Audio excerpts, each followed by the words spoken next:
Bonjour à toutes et à tous, j'espère que vous avez la forme. Je vous retrouve dans cette nouvelle série d'interviews qui, je pense, vont être les plus intéressantes pour vous. Le principe, c'est de contacter nos anciens élèves qui ont terminé la formation depuis au moins 6 mois et de faire le bilan avec eux, voir ce qui s'est passé positivement et ce qui s'est aussi passé négativement. Et aujourd'hui, on retrouve Manon. Comment vas-tu ?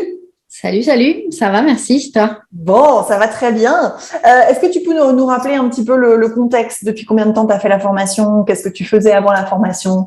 Voilà, pour se souvenir un peu de ton parcours. Oui, moi moi j'ai démarré mon activité dans l'entrepreneuriat en début 2020 dans la rédaction web. Donc à la base, j'étais plutôt dans la création de contenu, SEO, tout ça.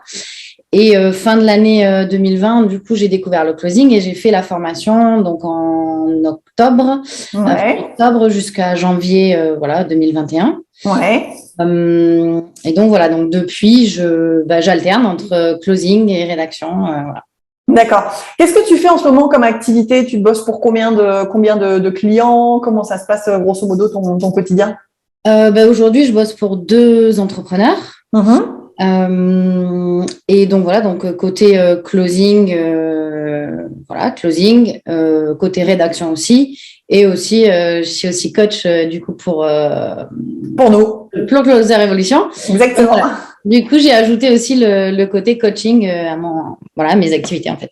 Ouais, oui, parce que c'est vrai que tu as très vite décollé en closing, tu as très vite de très bons résultats et donc effectivement, on t'a donné l'opportunité d'être coach. Donc, ce qui veut dire que si vous entendez bien du coup ce que Manon fait, elle a bien 3 sources de revenus. Elle a le SEO, le closing et le coaching. Et du coup, depuis combien de temps tout ça, c'est 3 en même temps, ça fait combien de temps? C'est 3 en même temps, ça fait depuis le début d'année, février, plutôt autour de mai. Vraiment, les 3 activités avec le coaching, mais. Ouais. Ok.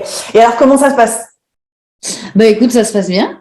Très bien, même. J'arrive à tout bien, on va dire, jongler. Hein, ça laisse une liberté d'organisation. Donc, du coup, je peux vraiment organiser mes journées comme je veux en fonction du coaching qui, lui, va être un petit peu plus fixe.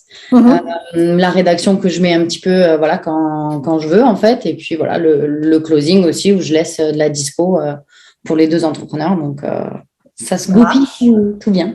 Ça marche. Et donc du coup, niveau revenu, parce que c'est ce qui intéresse énormément les gens qui vont regarder cette interview, comment ça se passe de ce côté-là pour toi? Écoute, niveau revenu, ça se passe très bien.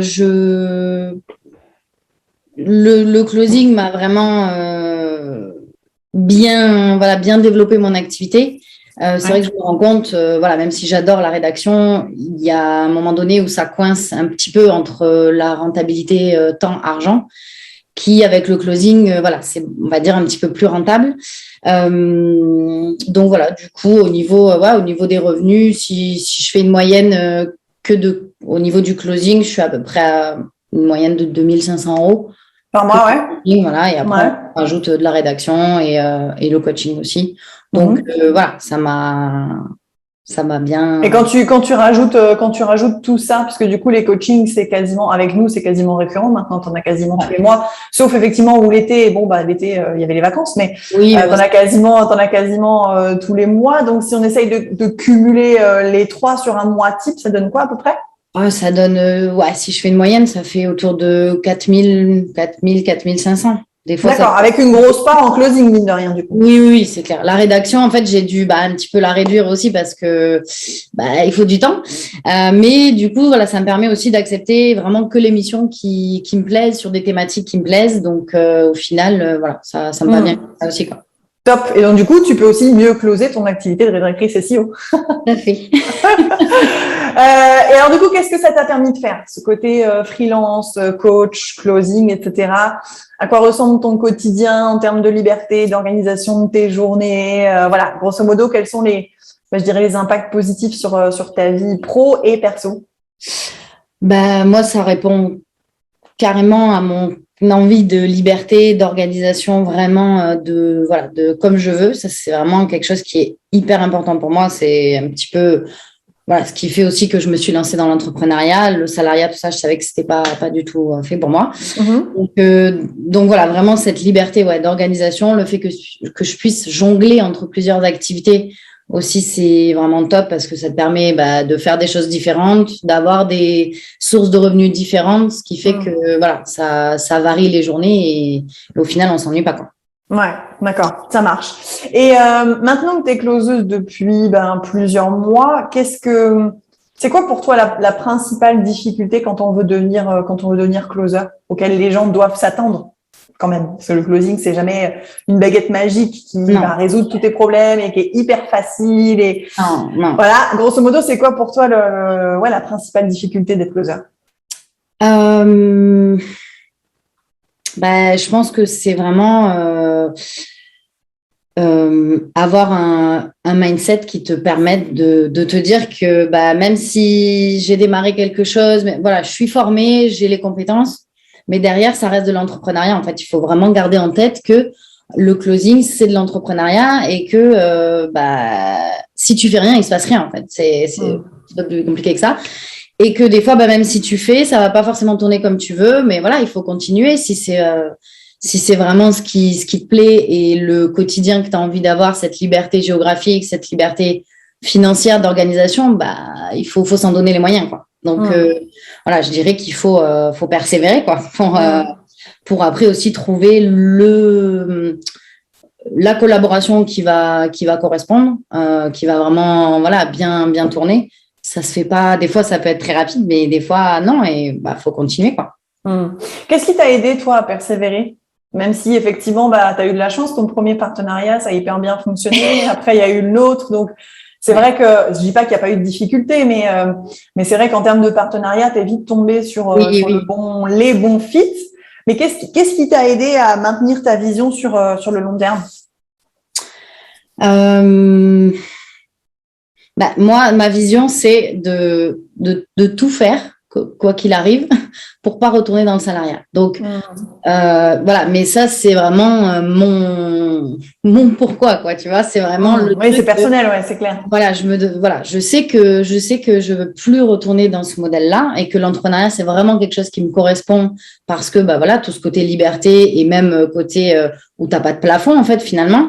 Ça, c'est vraiment quelque chose que, voilà, je sais que c'est mon chemin. Donc, ceux qui veulent se lancer dans l'entrepreneuriat, voilà, faut se remettre un petit peu, des fois quand c'est compliqué, quand ça tourne pas forcément comme on veut, se remettre un petit peu, ok, pourquoi j'ai choisi de faire ça? C'est quoi le quotidien que je veux et c'est quoi le quotidien que je veux plus? Ouais, c'est ça. Aussi. Et qu'est-ce que je peux mettre non, c'est ça. Quand tu dis, c'est clair que pour moi, j'ai pas du tout envie de retourner dans le salariat. Ça me fait penser à notre vision avec Vincent, où nous aussi, on a eu des difficultés en entrepreneuriat et nous aussi, on a pris des gamelles. Et nous aussi, on a débuté des contrats qui n'ont rien donné et qui encore aujourd'hui donneraient rien du tout d'ailleurs. Mais pourtant, c'était pas une option envisageable de retourner en salariat. C'était même pas une option à laquelle on pensait. Et c'est vrai que c'est ce qui permet de tenir sur le long terme. Et puis, mine de rien, voilà, on s'accroche et ça fonctionne et c'est top comme ça, quoi. Ouais, c'est clair. Et pour le mot de la fin, quel conseil tu pourrais donner aux personnes qui veulent apprendre le closing, qui peut-être encore auraient un petit peu des doutes et qui regarderaient cette vidéo? Écoute, je pense que ça va rejoindre un petit peu ce qu'on s'est dit. Voilà, se lancer dans le closing, c'est clair que c'est plein de très belles opportunités, une activité qui te permet de pouvoir démarrer rapidement sans avoir des investissements de fou, voilà, des choses comme ça. Donc ça, c'est vraiment un gros plus, je trouve, du closing. Mais voilà, il faut aussi prendre en compte que le marché aujourd'hui, il évolue un peu, qu'il faut peut-être diversifier aussi un petit peu ses compétences pour pouvoir se rendre indispensable avec les entrepreneurs. Donc voilà, le conseil, c'est vraiment se lancer si l'entrepreneuriat, vous pensez que c'est vraiment fait pour vous. Se lancer, vous aurez toutes les compétences pour démarrer. Voilà, vous serez vraiment accompagné de A à Z. Mais après, voilà, il faut y aller, quoi. C'est la clé, je pense. Ça se fait pas tout seul, non? Ça, non, c'est ça. Et le côté aussi, je pense que il faut il faut un minimum avoir un attrait pour la vente. Aujourd'hui, le problème du closing, je pense que on a un attrait pour le lifestyle que le closing permet, mais finalement pas vraiment pour la vente. On se dit oui, la vente, je pense que je peux en faire, mais il n'y a pas vraiment d'attrait derrière. Or, le closing, ça reste quoi? De la vente, quoi. Ça reste de la vente. Donc, à un moment donné, c'est vrai qu'on fait ça avec éthique, avec écoute, avec bienveillance. Tous les calls que tu fais, ils sont dans l'éthique, dans la bienveillance, mais à un moment donné, il faut quand même passer à l'action et faire. Non, c'est clair, c'est clair. Faire acheter le client, quoi. Ça reste ça. Donc, si on est attiré par le closing juste pour le côté lifestyle, je pense que c'est pas ça qui permettra d'être, je dirais, engagé sur le long terme dans les difficultés qui vont se présenter à vous en tant qu'entrepreneur, parce que les amis, il y aura des difficultés. On en a tous. On en a tous. C'est pour ça qu'on choisit le métier d'entrepreneur, mine de rien. C'est parce que d'un côté, tu as la beauté de tout ce que ça te permet de faire, d'accomplir, etc. Et de l'autre côté, il y a aussi une rançon. La magique, ça n'existe pas. C'est clair. Donc, il y a aussi une rançon. Bon, merci Manon, en tout cas, pour ce retour d'expérience. On va partager tout ça dans notre communauté. Et puis, je vous mettrai dans le lien en barre d'infos de la première interview que Manon a faite. Comme ça, vous pourrez faire aussi la comparaison. Merci beaucoup, ma belle. Et puis, je te dis à bientôt. Ouais, ça marche. À bientôt. Bye. Ciao.